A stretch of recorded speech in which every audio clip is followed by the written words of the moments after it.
ഇന്ന് നമ്മൾ ഒരു പുതിയ സെക്ഷനിലേക്ക് പോവാണ്. ഫങ്ഷണൽ ഗ്രൂപ്പ് എന്ന് പറയും. ഫങ്ഷണൽ ഗ്രൂപ്പുകൾ എന്താണ്? ഫങ്ഷണൽ ഗ്രൂപ്പ് നോക്കാം. ഫങ്ഷണൽ ഗ്രൂപ്പുകൾ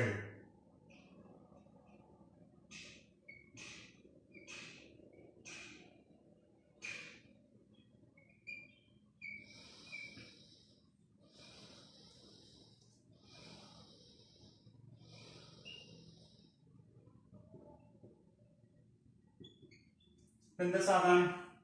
3 കാർബൺ ആറ്റങ്ങളുണ്ട്.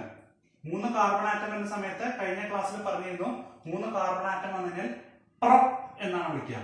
Prop, PROP, prop. ഇത് ആൽക്കെയിൻ എന്ന് പറഞ്ഞ കുടുംബത്തിൽപ്പെട്ടതാണ്. എങ്ങനെ മനസ്സിലാക്കുക? ഇതിന്റെ ഇടയിലൊക്കെ ഒരു വരയാണുള്ളത്. അപ്പൊ അതുകൊണ്ട് ഇതിന്റെ പേരെന്താ വിളിക്കുക? പ്രൊപ്പ് എ എന്നാണ് വിളിക്കുക. പക്ഷെ ഞാൻ ഇന്ന് എടുക്കാൻ പോകുന്ന ടോപ്പിക് ആൽക്കെയിനുമായിട്ട് ബന്ധപ്പെട്ടല്ല, ഫങ്ഷണൽ ഗ്രൂപ്പുമായിട്ട് ബന്ധപ്പെട്ടാണ്. അപ്പൊ എന്താണ് ഫങ്ഷണൽ ഗ്രൂപ്പ് എന്ന് വെച്ചാൽ ഒരു ഓർഗാനിക് സംയുക്തത്തില് ഒരു ഹൈഡ്രജൻ ആറ്റത്തിനെ മാറ്റി. ഇവിടെ എത്ര ഹൈഡ്രജൻ ആറ്റം ഉണ്ട്? 3 എണ്ണം ഉണ്ട്. ആ 3 എണ്ണത്തിൽ ഒന്നിനെ മാറ്റി എന്തായിട്ട് മാറും? 2 ആയിട്ട് മാറും. 3 എണ്ണത്തിൽ നിന്ന് 1 പോയാൽ 2 ആയിട്ട് മാറും. ആ ഹൈഡ്രജന് പകരം അവിടെ വരുന്ന ഗ്രൂപ്പുകൾക്കോ മൂലകങ്ങൾക്കോ വിളിക്കുന്ന പേരാണ് ഫങ്ഷണൽ ഗ്രൂപ്പ്. എന്താ വിളിക്കുക? Functional group. അപ്പൊ ഇവിടെ വന്നിരിക്കുന്ന ഫങ്ഷണൽ ഗ്രൂപ്പ് ഏതാണ്? OH എന്ന് പറയുന്ന ഒരു ഫങ്ഷണൽ ഗ്രൂപ്പാണ്. OH എന്ന് പറഞ്ഞു കഴിഞ്ഞാൽ അത് ആൽക്കഹോൾ എന്ന് പറയുന്ന വിഭാഗത്തിൽ പെട്ടതാണ്. അപ്പൊ ആൽക്കഹോൾ ആയതുകൊണ്ട് തന്നെ അതിന്റെ പേരുകൾ അവസാനിക്കുന്ന സമയത്ത് ഓൾ എന്നാണ് അവസാനിക്കുക. അപ്പൊ ഇവിടെ എത്രാമത്തെ കാർബണിന്റെ മുകളിലാണ് ഈ ഫങ്ഷണൽ ഗ്രൂപ്പ് എന്ന് കൂടി നോക്കണം. അപ്പൊ എത്രാമത്തെ ഫങ്ഷണൽ ഗ്രൂപ്പിന്റെ മുകളിലാണ്? 1ാമത്തെ മുകളിലാണ്. അപ്പൊ നമ്മൾ എന്ത് ചെയ്തു? 1 എഴുതി, ഒരു വര ഇട്ടു, 1 എഴുതി, നേരത്തെ എഴുതിച്ചിട്ട് പ്രൊപ്പ് എഴുതി വെച്ചിട്ടുണ്ട്. ഇനി അവസാനിക്കുന്ന എന്തിനാണ്? ഓളിലാണ്. അപ്പൊ പ്രൊപ്പനോൾ. അപ്പൊ ഇതിന്റെ പേരെന്താണ്? പ്രൊപ്പനോൾ. ജനറൽ ആയിട്ട് ഇതിന്റെ പേരിലേക്ക് വരുന്നുണ്ട്. ആൽക്കഹോൾ എന്ന് പറയുന്ന വിഭാഗത്തിൽ പെടുന്നവരാണ് OH. അപ്പൊ ഏതെങ്കിലും ഒരു ഓർഗാനിക് സംയുക്തത്തില് OH കണ്ടു കഴിഞ്ഞാൽ അതിന്റെ പേര് എന്തിൽ അവസാനിക്കുക?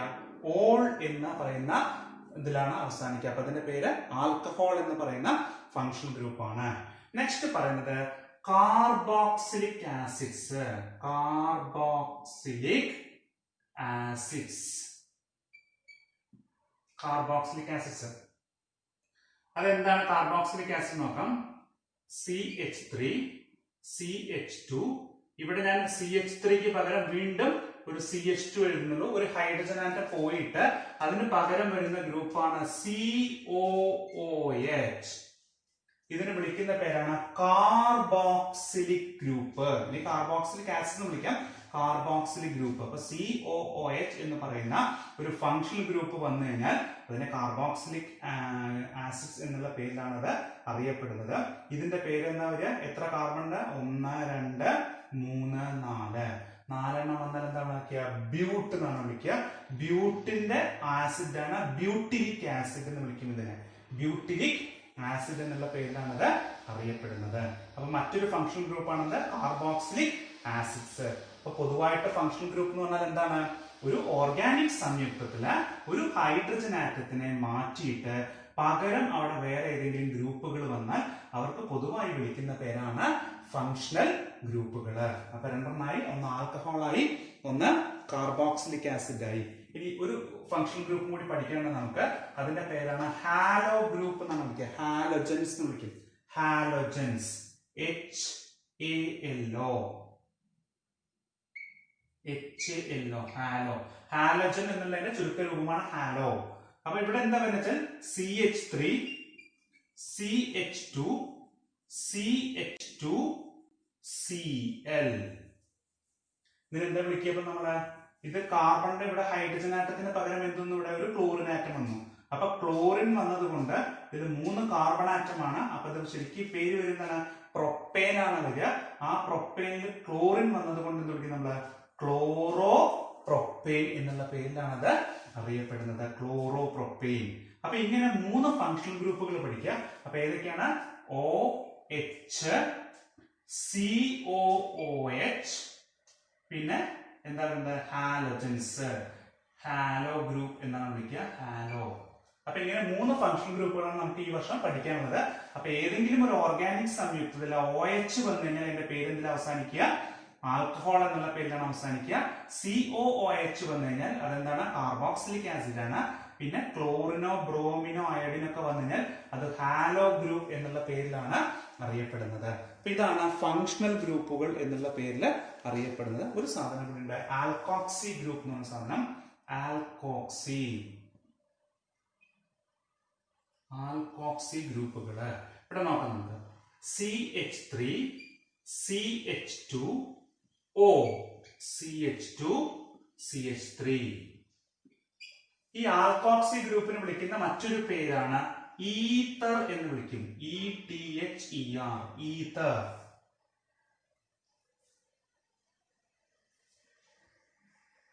ഈതർ എന്ന് പറയുന്ന വിഭാഗത്തിൽ പെടുന്നവരാണ്. O എന്ന് പറയുന്ന ഒരു ഫംഗ്ഷൻ ഗ്രൂപ്പ് വന്നു കഴിഞ്ഞാൽ അതിന് വിളിക്കുന്ന പേരാണ് എന്ത്? ഈതർ എന്ന് വിളിക്കും. ഈതർ. അപ്പൊ ഇതിന്റെ പേരെന്താ വിളിക്കുക വെച്ചാൽ ഓക്സി എന്നുള്ള പേര് ചേർത്തിട്ട് വിളിക്കുക. ഈ നടുവില് വരുന്ന ഫംഗ്ഷൻ ഗ്രൂപ്പിന്റെ രണ്ട് വശത്തുമുള്ള ഗ്രൂപ്പുകൾ എന്താ നോക്കാം. അപ്പൊ ഓക്സിജന്റെ ഇടതുഭാഗത്ത് എത്ര കാർബൺ ആറ്റം വരുന്നുണ്ട്? 2 കാർബൺ ആറ്റം വരുന്നുണ്ട്. വലതുഭാഗത്ത് എത്ര കാർബൺ ആറ്റം വരുന്നുണ്ട്? 2 എണ്ണം ഉണ്ട്. 2 കാർബൺ ആറ്റം വന്നു കഴിഞ്ഞാൽ ഓർഗാനിക് കെമിസ്ട്രി നമ്മൾ ഉപയോഗിക്കുന്ന വാക്ക് എന്താണ്? എത്ത് എന്നാണ്. അപ്പൊ ഇതെന്താ വിളിക്കുക? എത്ത് ഓക്സി എഥേൻ എന്നാണ് ഇതിനെ വിളിക്കുക. എന്താ വിളിക്കുക? എത്തോക്സി എഥേൻ എന്ന് വിളിക്കും. എത്തോക്സി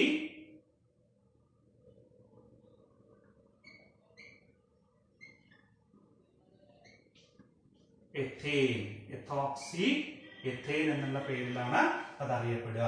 അപ്പൊ നമ്മള് മറ്റൊരു ഫംഗ്ഷൻ ഗ്രൂപ്പും കൂടിയായി. എന്താണ്? ആൽക്കോക്സി എന്ന് വിളിക്കുന്ന മറ്റൊരു ഫംഗ്ഷൻ ഗ്രൂപ്പും കൂടിയായി. ആൽക്കോക്സി. അപ്പൊ എന്താണ് ഒന്നുകൂടി പറയാണ്? ഫംഗ്ഷൻ ഗ്രൂപ്പ് എന്ന് പറഞ്ഞാൽ ഒരു ഓർഗാനിക് സംയുക്തത്തില് ഒരു ഹൈഡ്രജൻ ആറ്റത്തിനെ മാറ്റി പകരം അവിടെ വരുന്ന മൂലകങ്ങളോ ഗ്രൂപ്പുകൾക്കോ പൊതുവായി പറയുന്ന പേരാണ് ഫങ്ഷണൽ ഗ്രൂപ്പുകള്. അപ്പൊ ഇത്രയും ഫങ്ഷണൽ ഗ്രൂപ്പുകൾ നമ്മൾ നന്നായിട്ട് പഠിച്ചു വെക്കുക. പരീക്ഷയ്ക്ക് ചിലപ്പം അതിന്റെ ചോദിക്കാം IUPAC നാമങ്ങൾ. ഓക്കെ, നെക്സ്റ്റ് നമ്മൾ വരുന്നത് ഐസോമെറിസം എന്ന് പറയുന്ന മറ്റൊരു സെക്ഷനിലേക്കാണ്. ഐസോമെറിസം. എന്താണ് ഐസോമെറിസം നോക്കാം.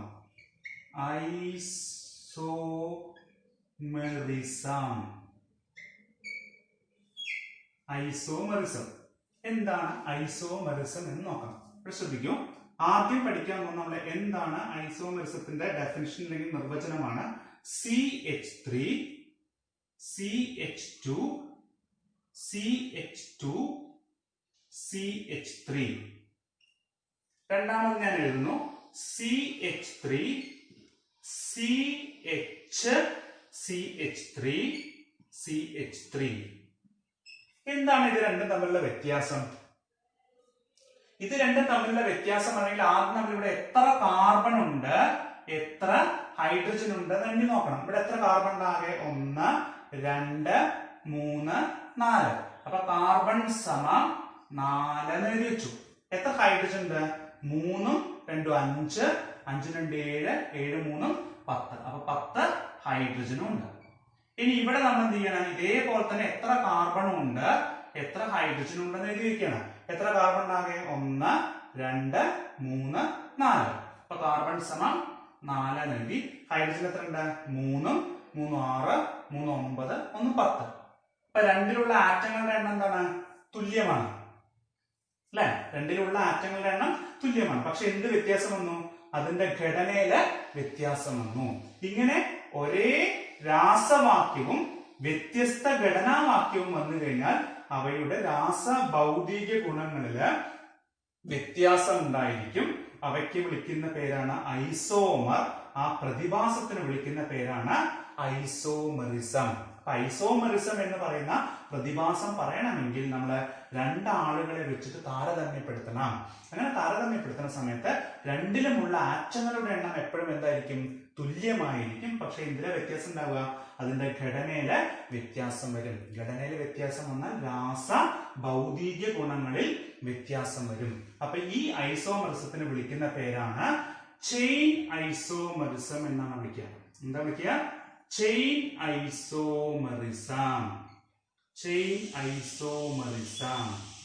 എന്താ ചെയിൻ ഐസോമർസ് എന്ന് വിളിക്കാൻ കാരണം ഇതിന് ചെയിൻ ഇല്ല, ഇതിന് എന്തുണ്ട്, ഒരു ചെയിൻ ഉണ്ട്. അപ്പൊ ചെയിൻ മൂലം ഉണ്ടാകുന്ന ഐസോമറിസം ആണ് ചെയിൻ ഐസോമറിസം.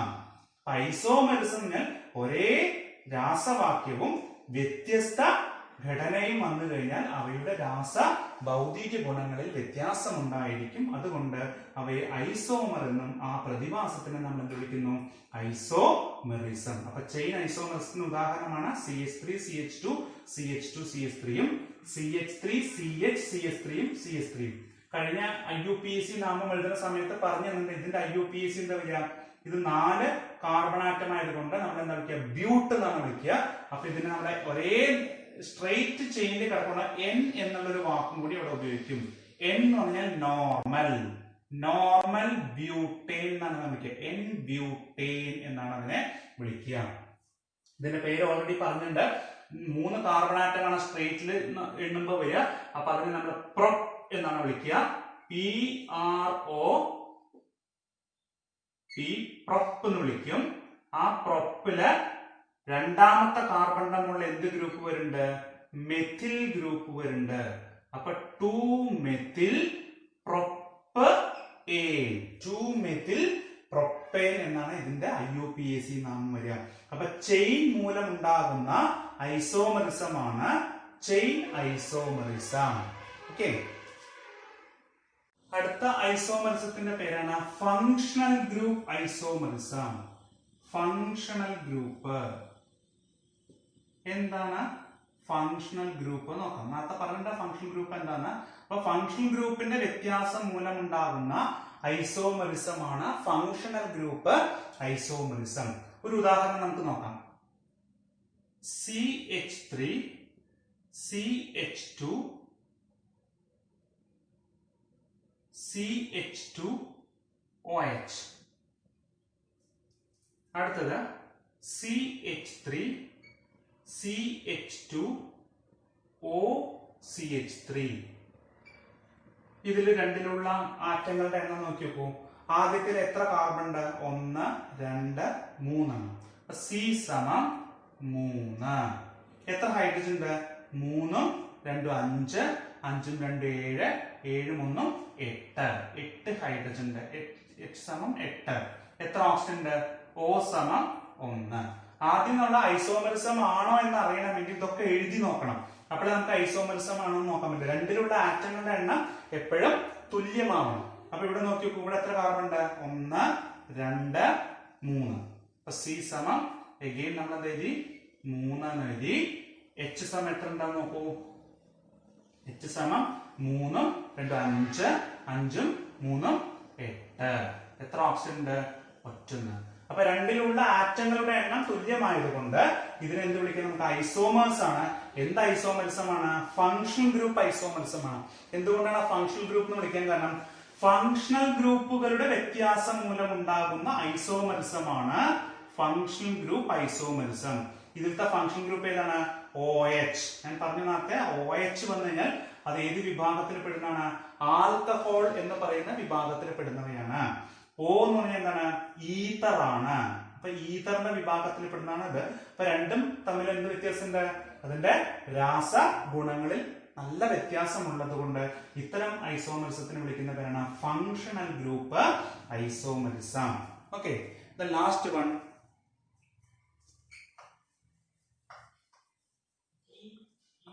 അവസാനത്തെ ഐസോമറിസത്തിന് വിളിക്കുന്ന പേരാണ് പൊസിഷൻ ഐസോമറിസം. പൊസിഷൻ എന്നുള്ളതിന്റെ മലയാളം എന്താണ്, സ്ഥാനം.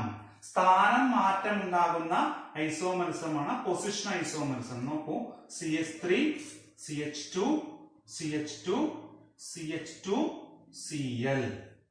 രണ്ടാമത്തെ ഞാൻ CH3 CHCl CH2 CH3 എന്ന് എഴുതി.